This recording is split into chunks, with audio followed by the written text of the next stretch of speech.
Sean todos bienvenidos a la reflexión que tenemos los miércoles. Hemos estado meditando de manera alternada sobre algunos pasajes que tenemos en el Evangelio del apóstol Juan. Un evangelio que, según sabemos, fue escrito para que todo aquel que tenga contacto con esta palabra crea que Jesús de Nazaret es el Cristo, el Hijo de Dios, y para que creyendo en su nombre tengan vida. Hoy vamos a examinar el capítulo 4, un capítulo de suma importancia que tiene que ver precisamente con nuestra necesidad. Leamos por favor el capítulo 4, del versículo 1 hasta el versículo 10. Síganme con su vista, por favor. Cuando pues el Señor entendió que los fariseos habían oído decir: Jesús hace y bautiza más discípulos que Juan, aunque Jesús no bautizaba sino sus discípulos, salió de Judea y se fue otra vez a Galilea, y le era necesario pasar por Samaria. Vino pues a una ciudad de Samaria llamada Sicar, junto a la heredad que Jacob dio a su hijo José. Y estaba allí el pozo de Jacob. Entonces Jesús, cansado del camino, se sentó así junto al pozo. Era como la hora sexta. Vino una mujer de Samaria a sacar agua, y Jesús le dijo: dame de beber. Pues sus discípulos habían ido a la ciudad a comprar de comer. La mujer samaritana le dijo: ¿cómo tú, siendo judío, me pides a mí de beber, que soy mujer samaritana? Porque judíos y samaritanos no se tratan entre sí. Leemos juntos el 10, por favor. Respondió Jesús y le dijo: si conocieras el don de Dios, y quién es el que te dice: dame de beber, tú le pedirías y él te daría agua viva. Hoy vamos a hablar de la gran necesidad del hombre.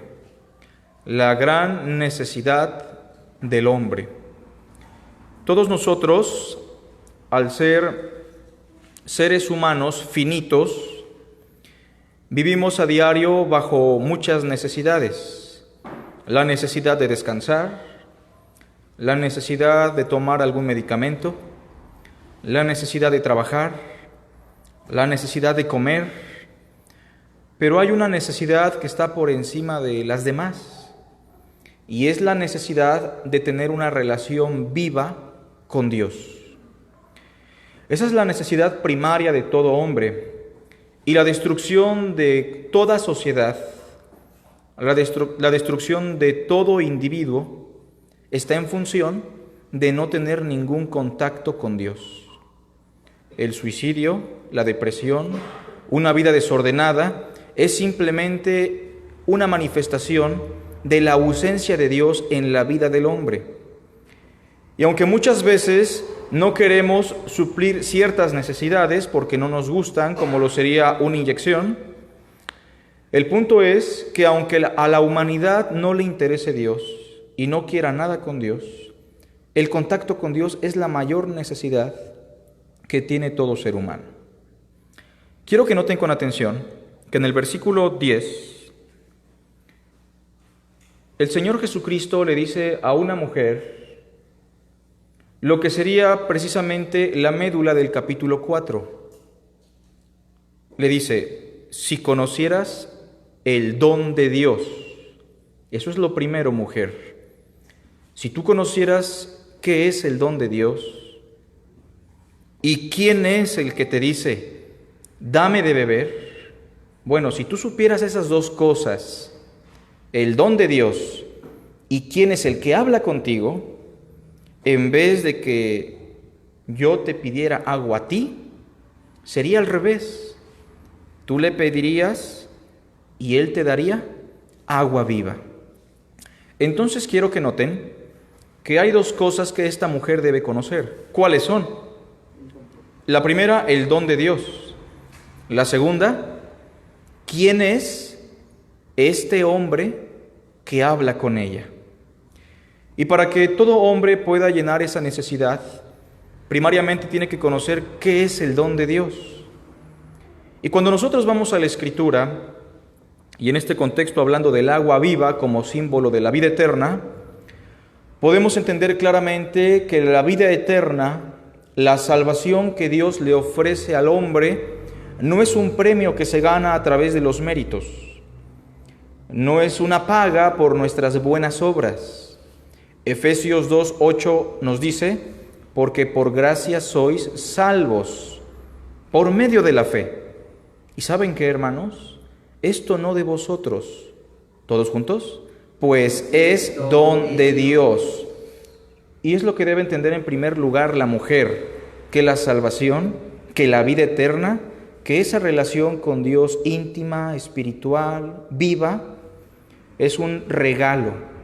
Es de la palabra griega dorón, que se traduce como una donación de Dios, un regalo gratuito.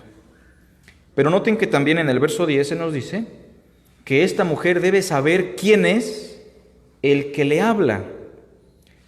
Estaba ella hablando con el creador del universo. Estaba ella hablando con el Dios que se hizo carne. ¿Pero lo sabía? No lo sabía. Y es por eso que a través de esta charla, y yo quiero que noten cómo Cristo se tomó el tiempo para hablar con una mujer en una condición muy miserable, cómo a través de esta charla la mujer va a saber quién es ese hombre. En primer lugar, si quieren poner atención en esto, en los primeros versículos, Cristo se presenta como el dador del agua viva. ¿Lo notan? Por todas partes vemos que le ofrece agua, un agua viva. De manera que en los primeros versos o en la primera sección, podríamos decir que del verso 1 al versículo 18, Cristo se presenta como el dador del agua viva. El agua viva en este sentido es solamente un símbolo de la vida eterna. Pero se está utilizando este símbolo precisamente para explicar que Cristo es el dador de ese don conocido como la vida eterna. La segunda forma en la cual Cristo se presenta en esta charla está en el versículo 19. Leamos todos juntos en voz alta. Le dijo la mujer, Señor, me parece que tú eres profeta. En segundo lugar, la mujer va a entender que delante de ella está un profeta de Dios. Siendo un poquito más exhaustivos y exactos, el profeta prometido por Moisés. En tercer lugar, vean que a través de la charla, Jesús de Nazaret se va a presentar como el Mesías, el Cristo. Lean conmigo en voz alta el versículo 25 y 26. Le dijo la mujer, sé que ha de venir el Mesías, llamado el Cristo. Cuando Él venga, declarará todas las cosas. Jesús le dijo, yo soy el que habla contigo. Vean cómo ahora se presenta como el Mesías, el Cristo.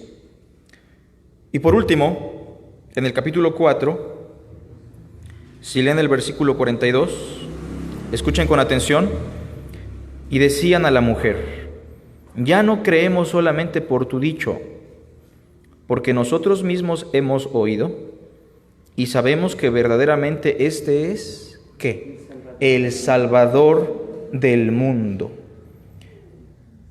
el dador del agua viva. ¿Qué más? El profeta. ¿Qué más? El Cristo. Y por último, el Salvador del mundo. La mujer va a poder dimensionar por primera vez quién es Dios en la persona de Cristo. ¿Es importante tener conciencia de quién es Jesús? ¿Sí o no? ¿Es importante saber cómo se nos otorga la vida eterna? ¿Sí o no?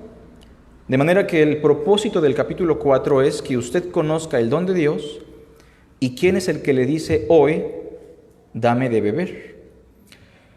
Empecemos con la reflexión, capítulo 4, versículo 1. Hermanito Aurelio, ¿podrías checar, hermano, ese foco que parpadea tantito? Tal vez está un poco flojo por la lona. Capítulo 4, por favor. O de plano, si no es la lona, hay que aflojarlo. Ya, ¿verdad? Gracias. Juan. Dije Juan, ¿verdad? Juan 4:1.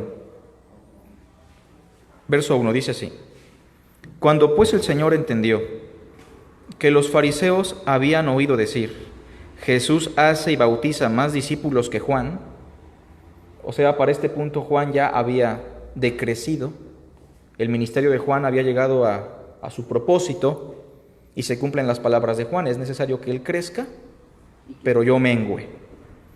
Ahora, en el versículo 2 dice, aunque Jesús no bautizaba, sino sus discípulos, salió de Judea y se fue otra vez a Galilea, y le era necesario pasar por Samaria. Los viajes de Cristo tenían un propósito, y en este caso había una necesidad. ¿En dónde? En Samaria. Y yo quiero que entendamos algo. Según lo que dice el versículo 9, la mujer le dice al Señor, ¿cómo tú siendo judío me pides a mí de beber que soy mujer samaritana? Porque judíos y samaritanos no se tratan entre sí.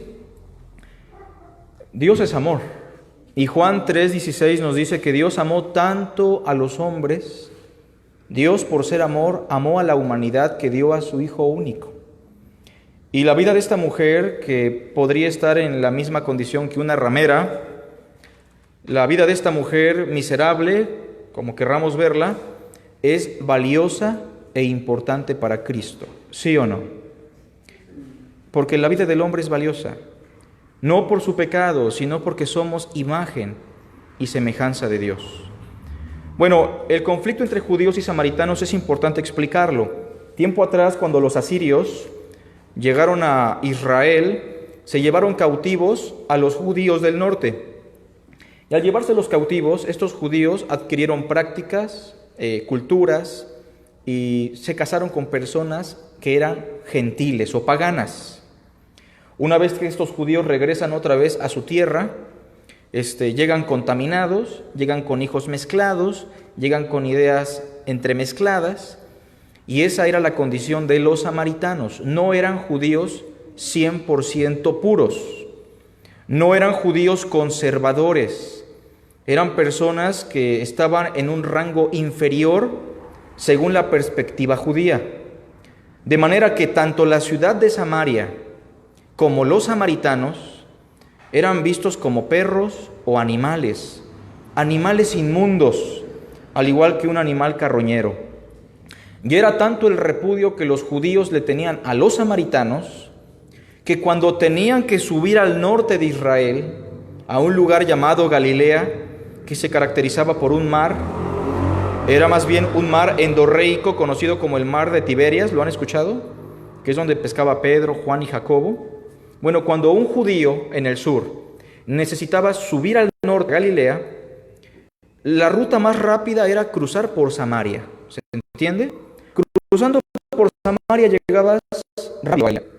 Pero era tanto el repudio que le tenían a esa tierra y a esa gente, que ellos preferían tardar 1 o 2 días más, y en vez de pasar directo por Samaria, ellos rodeaban Samaria y después llegaban a Galilea. ¿Se entiende la idea? Porque para ellos era repugnante, era inmunda la tierra de los samaritanos. ¿Qué es lo que notamos en Cristo según el versículo 3? ¿Salió de dónde? De Judea. ¿Y se fue a dónde? A Galilea. Pero vean que él no toma la ruta convencional de los judíos ortodoxos que repudian Samaria. Él rompe con ese paradigma. Él rompe con esa idea cultural ridícula y él cruza por Samaria, porque en Samaria había una gran necesidad. Porque en Samaria esas personas que son vistas como repugnantes para Dios y para Cristo son valiosas. Y entonces vean que en primer lugar Cristo está rompiendo con el paradigma de la cultura, con el paradigma de la geografía. Cristo no va con la corriente religiosa de sus días. Él está tomando la ruta más ágil porque en ese lugar hay personas valiosas. Versículo 4, y le era necesario pasar por Samaria. Vino pues a una ciudad de Samaria llamada Sicar, junto a la heredad o a la herencia que Jacob le dio a su hijo José. Llegó a un lugar sagrado, ¿sí o no? Un lugar sagrado en Samaria conocido como Sicar. Específicamente llegó a un terreno o a una herencia que Jacob le dio a su hijo José. Curiosamente, el verso 6 nos dice que allí estaba el pozo de Jacob, un pozo importante, valioso. Entonces Jesús, cansado del camino, y aquí se nos muestra su humanidad, se sentó así junto al pozo. ¿Qué dice? Era como la hora sexta. La hora sexta en el horario de los romanos entre el judaísmo equivalía a lo que sería el mediodía. Estamos hablando de las 12 más o menos, cuando el sol empieza a arreciar con toda su fuerza. Y yo quiero que piensen, hermanos, en el valor que Cristo le está dando a esta mujer y a los samaritanos. Él puede ser discriminado por los judíos, él está cansado del camino, él está agobiado por el sol, pero en ese lugar hay personas valiosas. Y esa mujer, que incluso es menospreciada por los samaritanos porque se lo merece, también es valiosa para el Señor. Y entonces ocurre que en el verso 7 vino una mujer de Samaria a sacar agua. Quiero que por favor, hermanos, conecten la hora sexta con esta mujer que viene a sacar agua. A ver, cuando una mujer en aquellos días buscaba sacar agua, o lo hacía o muy de temprano o muy tarde. ¿Por qué razón? Por el calor. Era sofocante, era agobiante sacar agua en este horario. Pero esta mujer tiene algo oculto en su vida que le impide sacar el agua en el horario convencional. Nosotros ya sabemos por el contexto que esta mujer está evitando la crítica, que esta mujer está evitando el rechazo. Esta mujer está, de alguna manera, evitando la confrontación. Y por eso saca agua en un horario donde no hay ninguna otra mujer o ninguna otra persona que la pueda confrontar. Pero ahí está el Señor. En la perspectiva de esta mujer, el Señor es un rabino, un judío, que en su vestimenta tal vez no será muy distinto, y que esta mujer puede estar un tanto reacia porque ha de pensar que la va a tratar mal. Que por cierto, hermanos, el ejemplo de cómo debemos dirigirnos a las hermanas, a nuestra esposa y a cualquier mujer, lo tenemos en Cristo Jesús. Vino una mujer de Samaria a sacar agua y Jesús le dijo: dame de beber. Pregunta: ¿lo dijo porque tenía sed? ¿O lo dijo porque esto será el punto de partida para una charla evangelística? Son las dos cosas, porque sí tiene sed. Pero yo quiero que vean, hermanos, cómo el evangelismo de Cristo es un evangelismo que tiene que ver con la vida cotidiana. Hay hermanos que dicen: ¿sabes qué, hermano? El miércoles nos vamos a predicar a las 4 y nos vamos a tocar puerta por puerta. No está mal. Pero el evangelismo del Señor Jesucristo se daba en medio de las circunstancias del día a día. ¿Se entiende? No había un horario para evangelizar. Cada situación era un punto de partida para compartir la palabra de Dios. Y entonces quiero que vean eso, hermanos. Si está en el trabajo, si está en la escuela, si está de compras, cualquier situación puede prestarse para llevar el mensaje de salvación. Y entonces Cristo le dice: dame de beber. Pregunta: ¿las manos de esa mujer eran inmundas según la perspectiva judía? ¿El agua de ese pozo era inmunda? ¿La tierra que estaba tocando el Señor era inmunda? Pero ven cómo al Señor no le interesa nada de eso, porque eso no es valioso, eso no es relevante, eso no tiene importancia. Lo que importa es la salvación de esta mujer. Verso 8, algo más. Pues sus discípulos habían ido a la ciudad a comprar de comer. La comida que vendían en Samaria era repugnante para los judíos, pero el Señor les dice: vayan, compren de comer.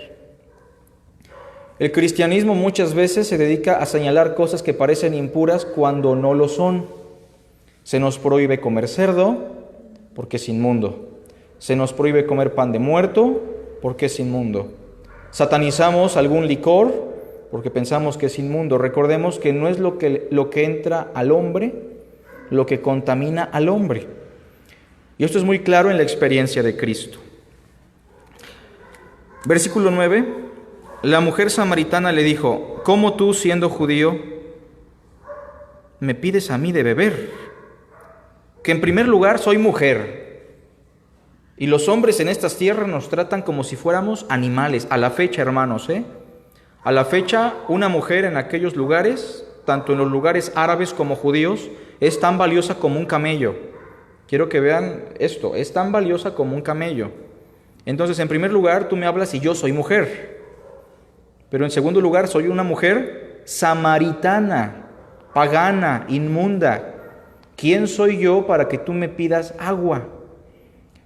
Y usted no está muy lejos de esa condición juntamente conmigo. Todos nosotros, si bien somos como suciedad, y todas nuestras justicias son como trapo de inmundicia. Todos hemos pecado y estamos faltos de la gloria de Dios. Y entonces le dice, hay otra cosa más. Hay un problema entre sociedades. Hay un problema entre grupos, porque judíos y samaritanos no se tratan entre sí. Hay 3 razones por las cuales tú no deberías hablarme. Hay 3 razones por las cuales tú no deberías buscar charlar conmigo y menos pedirme agua. ¿Creen que esta mujer está siendo impactada? Esta mujer está siendo llevada a la reflexión, porque este es un hombre peculiar, este es un hombre distinto, es un hombre que no me trata como los demás. Versículo 10, respondió Jesús y le dijo: si conocieras el don de Dios, la salvación, ¿se acuerdan? ¿Y quién es el que te dice, dame de beber? Si tú pudieras dimensionar quién soy yo, oh mujer, si tú pudieras entender que no soy un simple rabino o un simple hombre, lejos de que yo te pida, tú me pedirías a mí. ¿Cristo tenía sed, sí o no? Una sed física. ¿La mujer tenía sed, sí o no? Pero era una sed del corazón, era una sed del alma. Todo ser humano sin Dios vive bajo esa necesidad. Hubo un hombre que dijo: Señor, tú nos creaste para ti y nunca estaremos plenos si no estamos en ti. Aquellos que viven bajo esa necesidad o esa sed del corazón buscan llenar su sed con hobbies, con adicciones, con relaciones o con cualquier cosa que al momento aparentemente les satisface, pero vuelven a tener sed otra vez. Versículo 11. La mujer le dijo: Señor, no tienes con qué sacarla, y el pozo es hondo. ¿La mujer entiende? ¿La mujer está entendiendo a qué agua se refiere el Señor, sí o no? La mujer no está entendiendo nada, porque cuando el Señor le dice: yo te voy a dar agua viva, ¿a qué se refiere, mis hermanos? ¿Al agua del pozo o a la vida eterna? Una relación con Dios que nos satisface, que nos deja satisfechos, que apacigua la sed de nuestro corazón. Pero la mujer no está entendiendo para nada. Ella piensa que Cristo es una especie de mago, que al darle un agua mágica, le va a quitar la sed de su cuerpo, de su organismo. Y si ya no tiene sed, ella va a decir: pues ya no voy al pozo, me evito las confrontaciones, las críticas, el repudio de las demás mujeres, y pues ya he salido de un problema, dame de esa agua. El único problema, Señor, es que esa agua que tú me ofreces está en el pozo y tú no tienes con qué sacarla y está muy hondo. Le hace la pregunta, verso 11, ¿de dónde pues tienes el agua viva? ¿Sí están entendiendo que ella está interpretando el agua viva como un agua mágica? Y Cristo está hablando del agua viva como el don de la vida eterna, que te conozcan a ti, el único Dios vivo y verdadero, y a Jesucristo a quien tú has enviado. Pregunta, verso 12, ¿acaso eres tú mayor que nuestro padre Jacob? Qué pregunta, ¿no? Esto demuestra la ignorancia de esta mujer con respecto a quién es Jesús. ¿Acaso eres tú mayor que nuestro padre Jacob? ¿Cuál es la respuesta, mis hermanos? no solamente es mayor, Él es el creador de Jacob. Versículo 12, que nos dio de este pozo del cual bebieron Él, sus hijos y sus ganados. Respondió Jesús y le dijo: mira, cualquiera que bebiere de esta agua, del agua de Jacob, del agua de este pozo, volverá a tener sed. A ver si ya me estás entendiendo, mujer. No es un agua mágica. Si tú tomas el agua del pozo, vas a volver a tener sed. Tu organismo te lo va a pedir. Mas el que bebiere del agua que yo le daré, recuerden, la vida eterna, no tendrá sed jamás. Toda persona que ha llegado genuinamente a Cristo ha apaciguado su sed. Cuando yo tenía unos 17, 16 años, tenía una sed tremenda.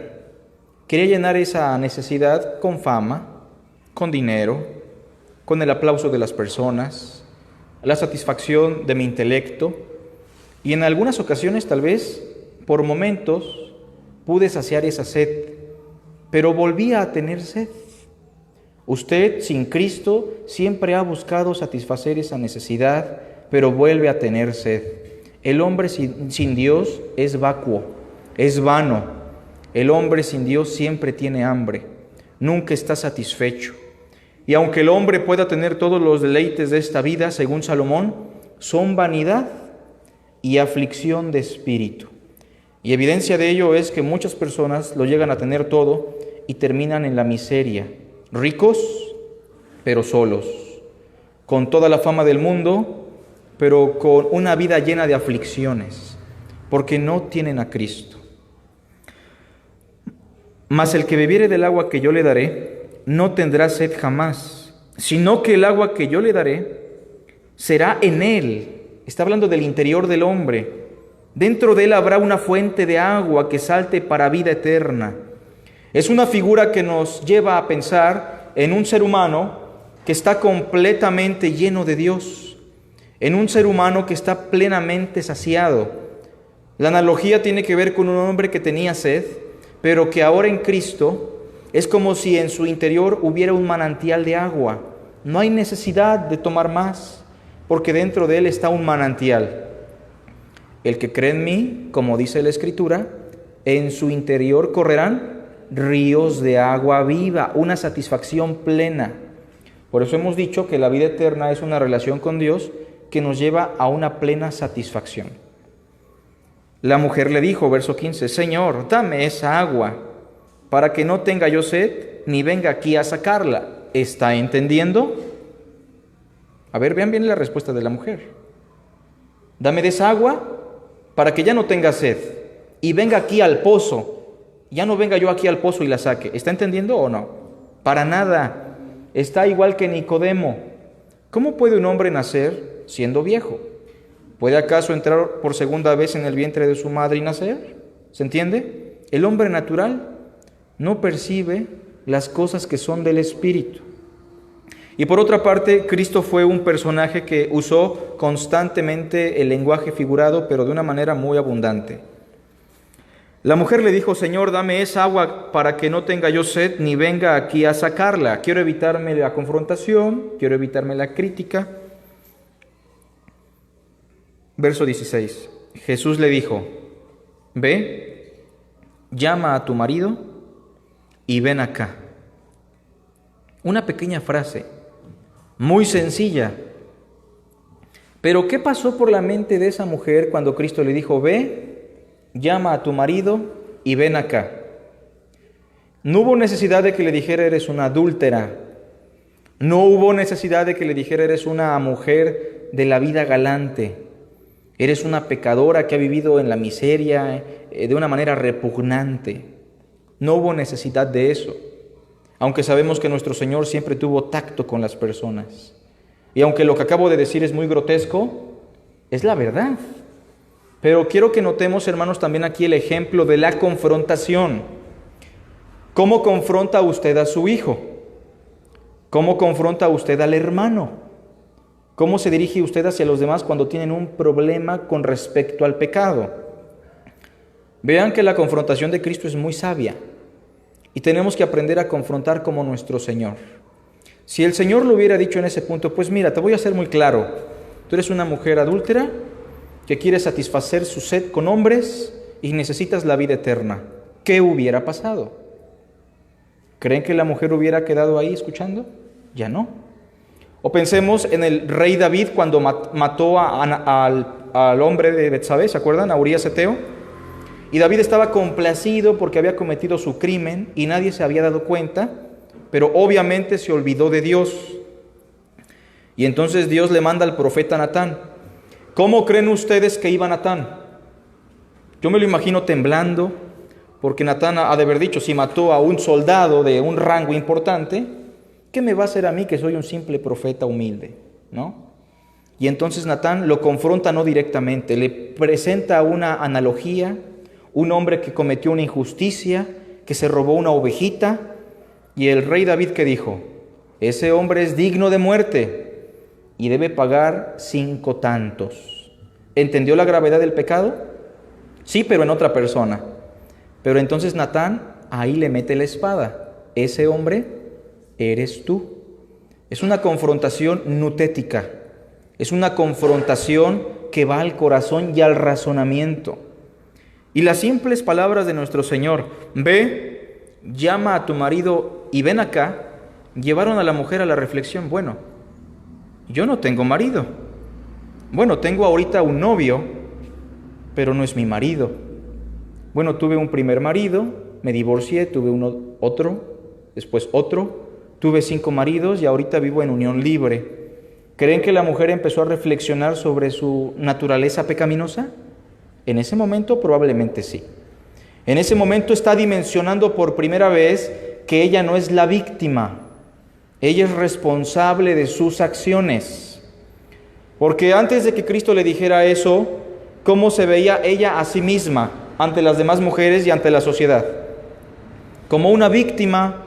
Me discriminan por ser samaritana, me discriminan por ser mujer, me discriminan por tener esposos uno tras otro. Pero por primera vez la mujer se está viendo como responsable de sus actos. No es que el karma a usted, hermano, le jugó mal. No es que Dios se enojó y movió las piezas para que le fuera mal. Usted es responsable de cada decisión que ha tomado y Dios quiere que confronte esa realidad. Ve, llama a tu marido y ven acá. Respondió muy discretamente la mujer en el verso 17. ¿Qué dijo? No tengo marido. ¿Dijo la verdad? Pero es como cuando queremos confesar a medias. Es como cuando decimos una verdad sin dar explicaciones. Ella dijo, no tengo marido. En este punto la mujer ya se quebrantó, En este punto la mujer ya reflexionó y le dijo, bien has dicho, no tengo marido. Verso 18, porque 5 maridos has tenido y el que ahora tienes ni siquiera es tu marido. Esto has dicho con verdad, tú mismo lo dijiste. Y recuerden lo que dice el texto de Mateo. Cualquiera que repudia a su mujer y se casa con otra, comete adulterio. Y el que se casa con la repudiada, también comete adulterio.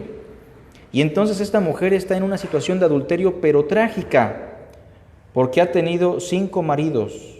Recuerden que el divorcio no es correcto ante Dios, pero los judíos habían promovido, los fariseos en especial, que cualquiera que repudie a su mujer por cualquier causa, dele carta de divorcio y ya se acabó. Si ya no te gusta cómo cocina, si ya no te gusta su cuerpo, si ya te ha hostigado mucho, dale carta de repudio. Que la repudies, te casas con otra y no pasa nada. Pero la justicia de Cristo es más elevada. Él dice, en el principio no fue así. Por tanto dejará el hombre a su padre y a su madre y se unirá a su mujer y los dos serán una sola carne, un solo cuerpo. Y entonces la mujer entiende que está en una gran necesidad. Ella tenía sed, ¿sí o no? ¿Cómo llenaba esa necesidad? ¿Cómo satisfacía su sed? ¿Cómo? Con hombres. Con un hombre y con otro hombre, pensando que un hombre la iba a hacer feliz. Y hay personas que piensan eso, que una pareja, que un hombre, que una mujer va a llenar el hueco que hay en su corazón. Recordemos, hermanos, que solo Dios es suficiente. Solo Cristo es suficiente. Hay quienes piensan que una carrera les va a saciar. Hay quienes piensan que una casa, un carro, un buen trabajo les va a satisfacer. Pero recuerden que solo Dios puede hacer al hombre feliz. Juan capítulo 6, por favor.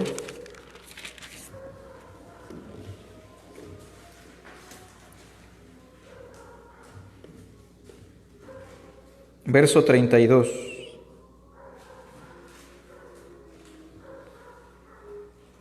Y Jesús les dijo: de cierto os digo, no os dio Moisés el pan del cielo, mas mi Padre os da, ¿qué? El verdadero pan del cielo. Pregunta, mis hermanos, ¿Moisés le dio a los judíos pan, sí o no? Pero no era el verdadero pan. Recuerden que la ley y los profetas son una sombra de los bienes venideros. Y ese pan que los sustentaba era una sombra y un símbolo que nos anunciaba al verdadero pan, que es precisamente nuestro Señor Jesús, quien quita nuestra hambre. Verso 33. Porque el pan de Dios, ¿cuál es, hermanos? Es aquel que descendió del cielo y da vida al mundo. Le dijeron: Señor, danos siempre este pan. Jesús les dijo: yo soy el pan de vida. El que a mí viene nunca tendrá hambre, y el que en mí cree no tendrá sed jamás. Juan 7, versículo 37. En el último y gran día de la fiesta, Jesús se puso en pie y alzó la voz diciendo: si alguno tiene sed, venga a mí y beba. El que cree en mí, como dice la Escritura, de su interior correrán ríos de agua viva. Por primera vez, esta mujer está entendiendo que hay una gran necesidad. ¿Percibe usted esa necesidad en el corazón del hombre? En su propia persona, en su propio ser, ¿entiende que usted nunca estará satisfecho si no es por Cristo? Cristo hoy le hace esa invitación, que usted beba del agua viva. ¿Y cuál es esa agua viva? Hemos dicho, es solamente un símbolo de la vida eterna. ¿Y qué es la vida eterna, mis hermanos? Juan 17:3, terminamos con esto. Juan 17:3. Muchas veces pensamos, amados hermanos, que la vida eterna es la existencia que se prolonga por los siglos de los siglos y tiene que ver con una existencia sin fin. Pero les quiero hacer una pregunta. ¿Los inconversos también tendrán una existencia por los siglos de los siglos, sí o no? ¿Cómo ven? Claro, también tendrán una existencia por los siglos de los siglos, pero no precisamente es vida eterna. Vida eterna no es vivir para siempre. Vida eterna es una relación eterna, una relación genuina, personal y viva con Cristo. No es algo que vamos a obtener en un futuro como tal. Es algo que ya tenemos si hemos creído ahorita. Vida eterna, según Juan 17:3, es lo siguiente. Dice así: y esta es la vida eterna. Noten que no nos dice cómo obtener la vida eterna, ¿verdad? Nos define qué es la vida eterna. Porque para tener la vida eterna tenemos Juan 3:16, para que todo aquel que en él cree no se pierda, mas tenga vida eterna. Así la obtenemos creyendo en el Hijo de Dios. Pero ¿qué es la vida eterna? Está en Juan 17:3. Y esta es la vida eterna: que te conozcan a ti, el único Dios verdadero, y a Jesucristo, a quien tú has enviado. Conozcan a Cristo, conozcan al Padre. Esa es la vida eterna. Pero quiero que entiendan, hermanos, que conocer no es simplemente adquirir conocimiento, Se dice que Adán conoció a su mujer y nació Caín. Y se dice que después la volvió a conocer y nació Abel. ¿A qué se refiere, mis hermanos? ¿A que se presentaron por segunda vez y dijeron, hola, yo soy Adán, tú eres Eva, ¿cómo estás? ¿A qué se refiere el texto cuando dice la conoció? Estamos hablando de una relación íntima. Mateo capítulo 1 nos dice, y su primogénito se llamó Jesús, y no conoció a su mujer María hasta que dio a luz a su primogénito. O sea, ¿la conoció sí o no? Sí, pero hasta que dio a luz a su primogénito. Conocer a Dios es una figura de intimidad, es una figura de relación, una relación espiritual, una relación viva y genuina. El cristianismo, hermanos, no consiste en memorizar textos y venir a la iglesia los domingos, en cantar alabanzas muy bonitas que nos emocionan y ya. El cristianismo consiste en una relación viva, genuina y personal con Dios. Mis ovejas oyen mi voz y me siguen y yo las conozco y ellas me conocen. Muchos me dirán en aquel día, Señor, Señor, ¿qué no predicamos en tu nombre? Y en tu nombre echamos fuera demonios, y en tu nombre hicimos muchos milagros. Y entonces yo les declararé, apartaos de mí, nunca os conocí, hacedores de maldad. ¿Qué los condenó? ¿Sus obras o no tener una relación con Cristo? No tener una relación con Cristo. ¿Tiene usted ya la vida eterna? Si tiene una relación por medio de la fe con Cristo, eso es vida eterna ya. ¿La va a obtener o ya la tiene? Ya la tenemos. Por lo tanto, me gustaría preguntarle para finalizar, ¿qué es la condenación eterna? A veces pensamos que la condenación eterna es un lugar con muchas llamas, con gente sufriendo que se está quemando, pero entendiendo teológicamente a Juan, la condenación eterna tiene que ser lo contrario a la vida eterna. Y si la vida eterna es una existencia en una comunión íntima, en una relación personal con Dios y con Cristo, la condenación, ¿qué es, mis hermanos? Es la ausencia de Dios, es la ausencia de Dios en la vida del hombre. Una vida miserable, una vida en depresión, una vida vacua, vacía, una vida terrible, donde puedes tenerlo todo y estás completamente solo, vacío, sin Dios en el mundo, sin esperanza. Como dice Pablo, muertos en delitos y en pecados. ¿Y las personas que están en condenación la van a obtener o ya están condenados? Ya están condenados. Todo aquel que vive sin Cristo vive bajo la condenación. Y lo peor que le puede pasar a un ser humano es tener una existencia sin la presencia de Dios. ¿Cómo termina o cómo culmina la condenación del individuo? Apartaos de mí. ¿Qué es la condenación? Una existencia sin mí. Todos pecaron y están destituidos, excluidos de la presencia del Señor y de la gloria de su poder. El infierno, en un sentido, ya se está experimentando aquí, ¿sí o no? En un sentido, sí. No plenamente, pero ya. La vida eterna ya la estamos experimentando, ¿sí o no? No plenamente, pero ya. ¿Se entiende? De manera, mis hermanos, que el exhorto de hoy es buscar a Cristo, aunque ya seamos cristianos, día a día, para que Él pueda satisfacer nuestra alma. Cristo nos hace un llamado. Vengan a mí todos los que estáis cargados y trabajados, y yo los haré descansar. Echando toda vuestra ansiedad sobre Él, porque Él tiene cuidado de vuestras almas. Hagamos una oración. Te damos las gracias, Padre eterno, por el tiempo que nos has regalado para meditar en tu palabra.